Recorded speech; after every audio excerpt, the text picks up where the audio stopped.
น้องซอนเราก็เฮ็ดชวนพี่น้องเอ้ยเฮ็ดชวนครัว เจ้าลื เนาะ มปิด เพื่อนเรานะห้วยมีหยังกันน่ะ ขี้เดือน โอ้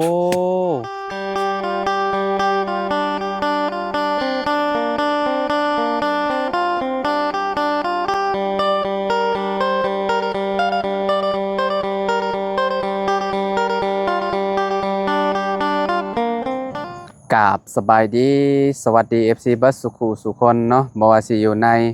และก็ต่างประเทศเด้อพี่น้องมาพบมาพอกันกับเฮาคือเก่าคือเดิมเนาะอยู่ที่ไมอาเจืองเด้อพี่น้องเด้อเนาะบ่ได้พบพ้อกันกับอาเจืองกับค่อนข้างสิโดนพอสมควรแล้วพี่น้องเอ้ยเนาะมื้อนี้มาที่ใหม่ก็เห็นเพิ่นกำลังลงมือเนาะแปลงที่แปลงทางพี่น้องเอ้ยเนาะทางน้องอาเจืองเนาะโอเคเดี๋ยวไปหาทางน้องเพิ่นพี่น้องพุ่นแหละเนาะกำลังปรับหน้าดินอยู่พี่น้องโดยเนาะป๊าดตัวเสาพี่น้องเอ้ยเนาะ6 ต้นมาเรียบร้อยแล้วเนาะเสาต่อพี่น้องเอ้ยเนาะอืมโอ้คักแล้วอันนี้เนาะ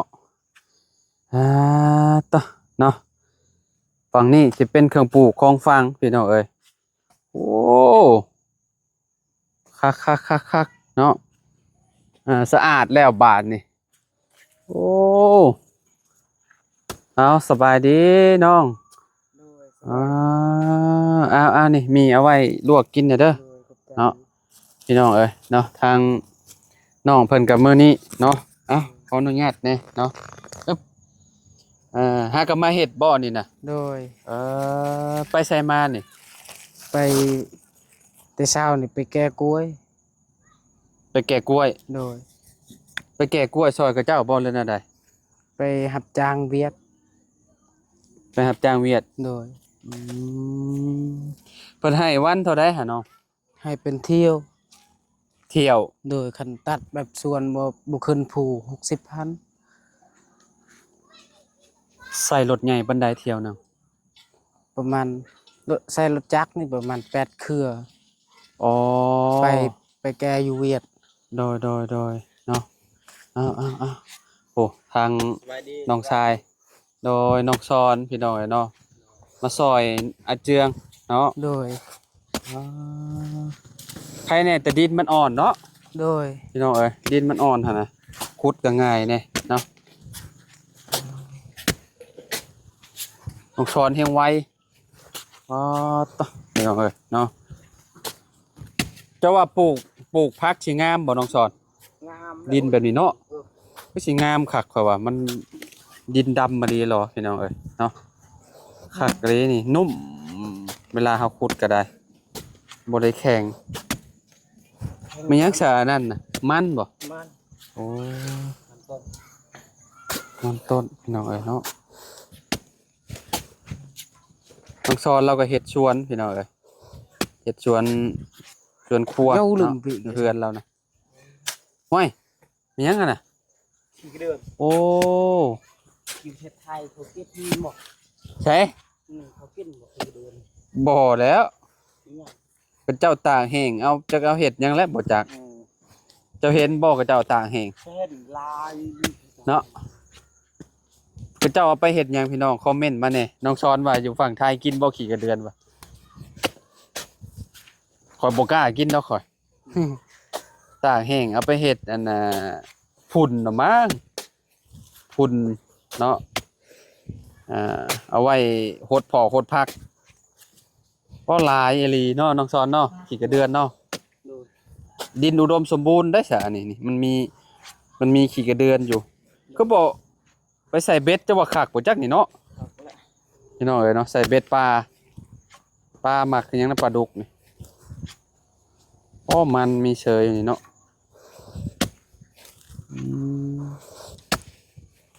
มองนี่มันบ่อยากเพียงปานใดเนาะมันอยากมันเป็นหัวโพนเด้พี่น้องเอ้ยเนาะเป็นจังได๋เรื่องเฮือนเรื่องซ่านซะน้อง โดย ทางบ่เชียงว่าจังได๋ว่ายังบ่พอเลย ยังบ่พอบ่ โดย อ๋อมียังบ่พอน่ะคือแบบอ่าเงินนี่บ่โดย เงินซื้ออุปกรณ์เฮ็ดนี่บ่ โดย อ๋อตอนนี้ได้หยังแน่แล้วจะได้ตอนนี้คือหลักๆเห็นแล้วเนาะเสาเนาะ โดย เสาต่อกับเสาไม้พี่น้องเอ้ยเนาะแต่อุปกรณ์นี่ยังบ่ได้สร้างมาเนาะ โดย อืมพี่น้องเอ้ยเนาะมื้อนี้เบาเสียงเพิ่นก็เมื่อแล้วกลับบ้านแล้วพี่น้องเอ้ย โดย เนาะเมื่อวานนี่เพิ่นแจ้งข่าวดีอยู่บ่ซะ แจ้ง เรื่องเงินสมทบนี่บ่ โดย เพิ่นน่ะเจืองพี่น้องเอ้ยเนาะก็สิเอาขนาด4คูณหยังก็ แล้วก็ประมาณ4คูณ5คูณ6นี่ 4คูณ5คูณ6 4คูณ6เนาะ โดย เออโอ้ดินนี่คักเด้นี่เวลาปลูกเขื่อนแล้วปลูกรดบาดนี่เนาะน้องๆสอนเนาะปลูกอันนั้นพวกผักพวกหยังน้ำห้วยก็ไม่ใช่อันอยู่ใกล้บ่น้ำห้วยอะ บ่ได้ใกล้น่ะพี่ ลงไปนี่ก็แม่นรถบ่ โดย เอ ไป อ มันเดียวกายต้นที่มันตาย อ๋อต้นตัวนี้ โดย เออลงไปนี่ก็แม่นเลยน้ำห้วยเนาะ บอนต้นนั่นเด้อกายนึง อืมเฉพาะแล้วจะว่าเวลาน้ำขึ้นจังหวะน้ำมันแย่มาแล้วมันจะท่วมเนาะ โดย พี่น้องเนาะ ทางคนก็ห้วยบอนเพิ่นน่ะเจืองอยู่นั่นเด้ อืม ท่วมคาน้ำพุ่นเข้าอยู่พุ่นเด้ ท่วมคือกันหมอเนาะ โดย พี่น้องมันก็แย่กันมาหมองหันห้วยตัวได้แซวอันมองเฮยห้วยเฮือนน้องหลานน้อยน่ะแย่มาเป็นห้วยตัวใดมันบ่แม่นห้วยต้นนี้บ่คนละห้วยบ่ คนละห้วย เรียกว่าห้วยอันเดียวกันบ่แม่นเนาะอันนี้ก็คือแบบเป็นห้วยใหญ่เติบนี่เนาะ โดย อืม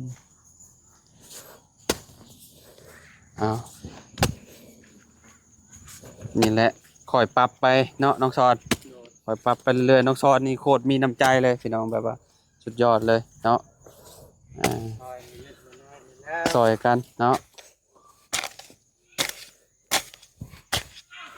เบิร์ขอชิลองขุดลองเบิ่งออกกำลังกายอาเจีย โดย พี่เจ้านะมันชินุ่มสำใดใช่นุ่มบ่ดินนั่น ไปลองเบิ่ง น้องมึงก่อนพี่น้อง คนนี่เนาะ โอ้คักดูเด้อพี่น้องเอ้ยเนาะบ่มีระเบิดติฮะ บ่มีแล้วมันระเบิดแล้ว ฮะ มีคือกันมันระเบิดแล้ว อันนี้ลูกมองลูกบ่มบ่นี่ก็ได้ โดย เห็นนะ มองลูกระเบิดนั่นแหละ โอ้ อันตรายเด้ใช่แต่เพื่อนน้องป้านะครับอยู่บ้านอันน่ะบ้านอะไรน่ะโอ้ซับลงไปแบบนี้น่ะ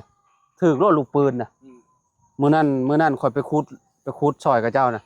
ซับนี้แหละซับนี้ก้อยนี่แหละซับลงไปแบบตังแต๊กโลดว่าเราขึ้นมาหรอปอลูกปืนปักใหญ่ๆนึง ชาติเนาะ แม่ข่อยจนย่านข่อยจนบ่กล้าขุดโอ้ว่ะย่านมันระเบิดเด้ ระเบิดคือกัน ระเบิดคือกันได้ลูกปืนก็ได้ตัวที่มันบ่แตกน่ะโอ้ใครเนี่ยแต่ดินมันนุ่มพี่น้องเอ้ยนี่เนาะคักอยู่ อ่อนอยู่ดิ อ่อนพี่น้องเอ้ยเนาะคักนี่โอ้สุดยอดเลยมุมเมื่อยบันไดดอกนี่คอยขุดไปนี่คักพี่น้องเอ้ยหากคู่ปวกจากลายเนาะเพราะมันเป็นโพนปวกนั่นพี่น้องเอ้ยโอ้หมุนงามลายปลูกบ่ได้ดอกนี่คือเฮือนเจ้าได้สอนเลยเฮือนเจ้าหมดบ่ค่อยมีเฮือนเจ้าเฮือนน้องเจืองครบเจ็บแล้วหมดงามเลยว้าวตัว หมดกัด เนาะพี่น้องเอ้ยงามครบฮ่าโอ้งามหลายแท้เลย คอยพูดคอย งามหลายออกกำลังกายนะจากบาทบ่ได้ออกแต่เฮิงเลยพอมาออกคือว่ามีเมื่อยจะได้พูดเนาะเอาผ้าเห็ดโพดบ่หมุดลายนี่อ๋อหมุด ขุดเด็ดหน่อยเดียวเด็ด หืม หน่อยเดียวเด็ดเบิ่งรถเด็ดออกแค่ ครับพ่อฮ้อนเลยทันทีใดโอ้บัดข่อยต้องออกกำลังกายนี่แบบนี้เด้อ โอ้มีหยังนะมันก็เจ้าทอนเอาบ่เบิดบ่โอ้เขาลึกโคตร สมบัติบ้านเฮ้ยโอ้เรียกว่าสมบัติมีสมบัติจะแบ่งกันแล้ว พี่น้องเอ้ยโอ้เหนียวคักลีนี่โอ้ติดตีนลีเหรอหายใจเลยฮอนบอลน้องซอนตบปั๊บลงอีกบ่ฮะใช่ ปรับนี่ขึ้นขอบคุณมีปรับแต่บอลเขาสิตั้งเฮือนเลย ตั้งมงนี้บ่ ดู โอ้มงนี้ มีปรับแต่ครั้งนึงมีปรับมีห้องแห้งพุ่นถึงฮอดกกไม้ไผ่พุ่น เนาะ ปรับ แต่บอลนี่ ปั๊บแต่บอลนี่ก็พอได้เอ๊ะแต่มงนี้มันเหนียวลีนี่ดินเหนียวแห้งเลยบ่มีน้ำล้างนี่ไปล้างน้ำอยู่ใช่นี่น้องสอนว่าขี้ดินนี่เหนียวลีรอ ล้างน้ำพุ ลงไปล้างน้ำห้วยบ่ ล้างน้ำอยู่เพื่อนก็ได้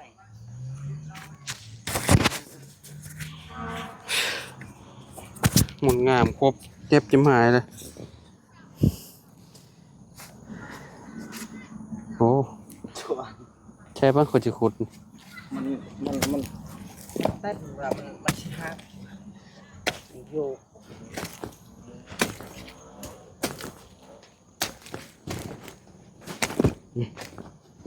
ปั๊บสำนีก็ถือว่าโอเคแล้วเนาะ ได้แล้วบอลถึงแล้วจุดไหนตื่นปีสั่นไปขุดหญ้าอยู่นี่หน่อย ใครแน่ที่เจ้ามันบ่นั่นปานใดมันบ่ค่อยรูปปานใดปรับเล็กหน่อยเองมันก็ได้เลยเนาะ ดูนี่ก็ได้แล้ว อยู่บางบ่อนเนาะปรับเอาโหลดปรับยังลงได้น้อยนึงไม่น้องเอ้ยเนาะบางทีดินมันแข็ง โดย คือ โอ้ดินนี่คือแบบขากอยู่ มันจะมันเต้นก็ปิแล้วเว้ย แต่ว่าบอลนี่ดำดีเนาะบอลนี่เนาะบอล มันจะเยอะกันกี่ละปิจุกกันเลยตัวเต้เถื่อนมันคือปิจุกจุก คือแถวนี้บ่มีเนาะอึ่งเนาะมีบ่คะแนนมีอึ่งนี่ว่ามันสิอยู่แบบนี้แหละมันสิอยู่แบบเป็นหัวโพมนี่แหละแล้วก็ขุดลงไปแล้วก็เฮ็ดแล้วแหละแม่ช่อยกันพี่น้องคนละเล็กคนละหน่อยไปนักสอนแล้วก็มาขุดช่อยขุดลงไปหม่องเป็นคุมลูกบ่มเลยเด้อพี่น้องเนาะสงสัยลูกใหญ่เติบนี่เนาะน้องสอนเนาะตะกี้นะพี่น้องเอ้ยนี่ใหญ่พอสมควรอยู่เด้อนี่อ๋อลูกสำคาหัวจักนี่น้องสอนเนาะที่เจ้ามีบ่ซะคุมแบบนี้นี่ตัวนี้เอาแม่นบ่อันนี้ก็แม่นบ่เปิดลายตะกี้เขาจุดไฮแตกตลอดบุ้มฮะ ว่าเขาจุดไฮตะกี้เขาชวนเขาระเบิด บางทีก็ระเบิดเลย เวลามันถึกไฟดิแต่พอเมื่อนี่มองแถวนี้ก็เจ้ายามมาแล้วเนาะคือเจ้ายามก็เจ้ากวดมาแล้วบอลคนอยู่นี่พี่น้องแต่ว่าคุ้มมันนั่นก็คือซีเมนอยู่ไอ้วะเนาะแมนมาเลยบอลที่ว่าชุมเฮาสิไปซื้อก็เนาะนอเจืองเนาะโดยอันในราคา50 ล้านน่ะก็บ่ได้ว่ามีแต่คุ้มแบบใหญ่กว่านี้เลยใหญ่แฮงพี่น้องสงสัยลูกใหญ่นะว่านี่คือสิลูกบ่ใหญ่ปานใดมันก็บ่ได้เลิกปานใดแบบว่าอยู่มองหันก็น้อยๆอยู่มองนี้ก็โอ้ถ้าคนลงไปก็เป็น10เป็น20บ่แล้วนี่ก็ได้กว่าแล้ว20-30 คนบ่แล้วติฮอด100 คนบ่แล้ว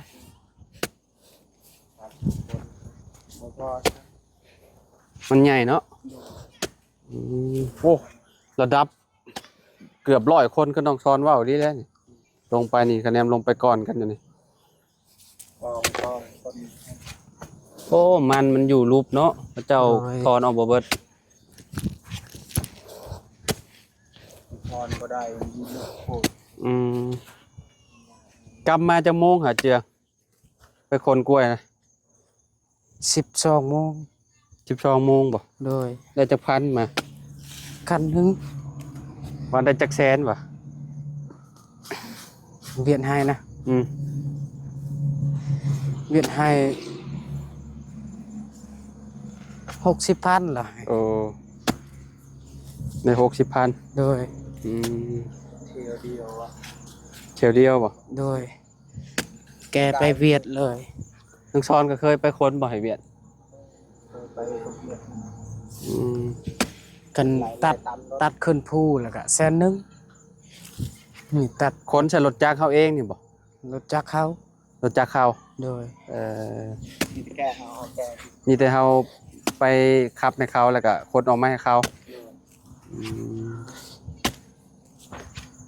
ถ้าเป็นกล้วยเฮานี่โลเท่าใดขายเขาบ่ซื้อเวียดบ่ซื้อบ่กล้วยชุมเฮานี่แบบเขาซื้อแบบเขาอยากได้กล้วยงามกล้วยกีฬาคือกล้วยเวียดไปขายเขาบ่ซื้อเขาบ่เอาเลยถ้าต้องเฮ็ดให้มันงามแบบว่าเฮ็ดให้มันงามให้มันละเอียดนะนี่เนาะให้มันช้ำบ่ให้มันช้ำบ่ให้มันดำบ่ให้มันช้ำดำก็เข้าบ่ยากอีกโอ้ช่วงตุ๊จีนขายดีเนาะมะกล้วยแบบว่าเขาเจ้าเสียไปไว้เนาะเจิงเนาะฮะดำมากเข้าบ่ยากเอาเนาะลำบากโอ้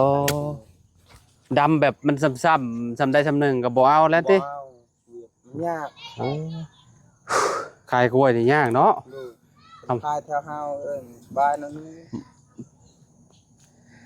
ระหว่างมันกับกล้วยปลูกตัวใดดีกว่ากัน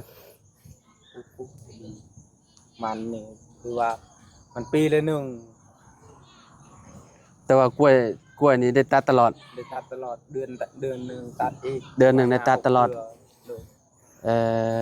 กล้วยดีเนาะมันจะปลูกยิ่งชวนซะจะต้องปลูกไม้อีกแบบว่าเปิดสิฮอดปีเนาะหลายเดือนเนาะกล้วยนี่คือแบบถ้าเฮาปลูกแบบนี้นี่สามารถแบบเดือนนึงก็ได้ตัดตลอดเพราะว่ามันหลายต้นเด้เนาะน้องชอนแบบปลูกกล้วยดีเนาะพี่น้องดินปลูกกล้วยแล้วเทินแบบหน่อยเดียวดินอยู่หั่นเทินเฮ็ดมันแล้วแบบต้นกล้วยมองหนทางบ่อันมันเจ้านะอันนี้เจ้าจักเทื่อแล้วเจ้าตัดไปขายกล้วยหลายเทื่อแล้วตอนนี้เจ้าสิเฮ็ดจังไสตอนนี้เจ้าเฮ็ดเป็นพูนปลูกมันเจ้าสิปลูกมันบ่โอ้สิพูนปลูกมันต่อกันเลยได้พี่น้องที่น้องชอนฝากนั่นแล้วก็ฝั่งนี้ของอาเจืองอนาคตบ่แน่น้องซ้อนอาจสิปลูกเฮือนอยู่ฝั่งนั้นก็ได้สมมุติว่าเรามีลูกมีเมียไปหั่นน่ะเนาะบ่อยากอยู่นำพ่อนำหยังหั่นน่ะแล้วก็สิปลูกเฮือนอยู่พี่ข้อยคิดว่าพอผู้เดียวต้องให้กะก็ต้องอยู่นำลาวแล้วติลูกยันรุ่นลูกหลานค่อยให้ค่อยอยู่นำพ่อแล้วค่อยสิเลี้ยงเฒ่าก็เฒ่าแล้วยันรุ่นลูกเจ้าเนาะยันมาปลูกเฮือนอยู่พี่ติแม่นความน้องซ้อนว่าเอาเลยเนาะโอ้เป็นเอาได้เมื่อยก็พักผ่อนได้เนาะน้องซ้อนมันแล้วเลยมันปรับโอเคเลยเพียงแหละมุมนี้เพียงแล้วอันนี้ต่อนี่เนาะใช่มันเพียงตัวนึงพูดฮอดอยู่พุ่นและพี่แม่นถือขุดขึ้นไปเลยบ่เพียงแล้วอยู่ฝั่งนี้ได้แล้วปลูกเขื่อนได้แล้วอยู่ฝั่งเขื่อนบ่ได้ขนาดบ่ได้อันนั้นปานใดธรรมดาเนาะนี่หน่อยเนาะเพียงและดินอยู่มุมนี้ดินน้องอาเจืองสมมุติว่าปลูกเขื่อนนี่ก็ต้องอยู่มุมนี้แหละเนาะไปพูดโอ้ฝนมาอีกแล้วพี่น้องเนาะจากตอนใดสิเช้าฝนก็ได้เนาะโอ้ยเนาะแฟนคักยุงกับบ่ค่อยมีแล้วเพราะว่ามันเริ่มสิเบิดหน้าพ้นแหละยุงกับบ่หลายแล้วบัดนี้ตะกี้นี่ยุงนี่บ่ให้ว้าวสมมุติว่าเข้ามาบัดนี้เนี่ยขอยันกัด มันเป็นเท่าไรโตแล้วบ่จักเขาว่าน้องซอนเนาะสมมุติว่าโอ๊ตบัตรเข้าไฟนี่ก็ต้องดึงมาแต่พุ่นแล้วนี่เนาะดูผู้โอ้ไกลเติบอยู่พี่น้องเอ้ยเนาะอืมอ้าวเนาะ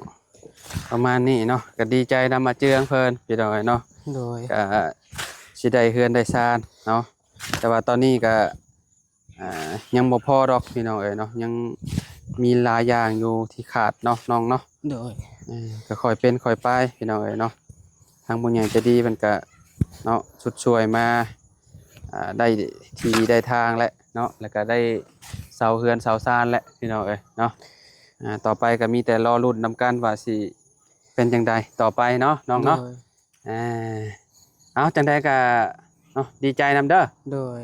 บ่ได้พ่อกันหลายมื้อแล้วพี่น้องเอ้ยเนาะทางเฮากับน้องอาเจียงมื้อนั้นมากะมีแต่พ่อแต่ทางเมียเพิ่นพี่น้องเอ้ยเนาะ โดย เมียเพิ่นก็เอาลูกเนาะถามว่าผัวไปทางใดผัวไปเอ่แก่กล้วยว่าซั่นเนาะแต่ว่ามื้อนี้มาเจอกันกับน้องเพิ่นมื้อนี้ยามแดงๆแล้วก็มาแปลงขุดดินนี่แหละปรับที่พี่น้องเอ้ยเนาะถ้าเนาะอ่า พี่น้องเอ้ยเนาะเพราะว่าถ้าอุปกรณ์บ่ครบก็ยังบ่ได้ตั้งง่ายได้พี่น้องเอ้ยเนาะแล้วก็ค่าสูงค่าสร้างพี่น้องเอ้ยเนาะยัง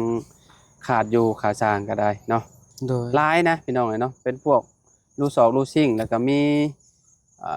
โอ้เนาะยังหลายพี่น้องเอ้ยก็ถ้าเบิ่งนำกันเด้อพี่น้องเด้อเนาะจังได๋ก็ขอบคุณหลายๆอยู่ดีมีแฮงว่าสุขุทุกคนเนาะ โดย ไปน้องอาเจืองเนาะ โดย สบายดีเด้อ สบายดีเด้อน้องซอนเด้อขอบใจน้องซอนหลายๆเนาะที่มาสุดช่วยทั้งน้องอาเจืองเพิ่นพี่น้องนำใจน้องเพิ่นก็สุดยอดเลยเนาะ โดย ไปพี่น้องพ่อกันใหม่เด้อขอบคุณหลายๆเด้อพี่น้องเด้อเนาะอยู่ดีมีแฮงเนาะสบายดีพี่น้องเอ้ย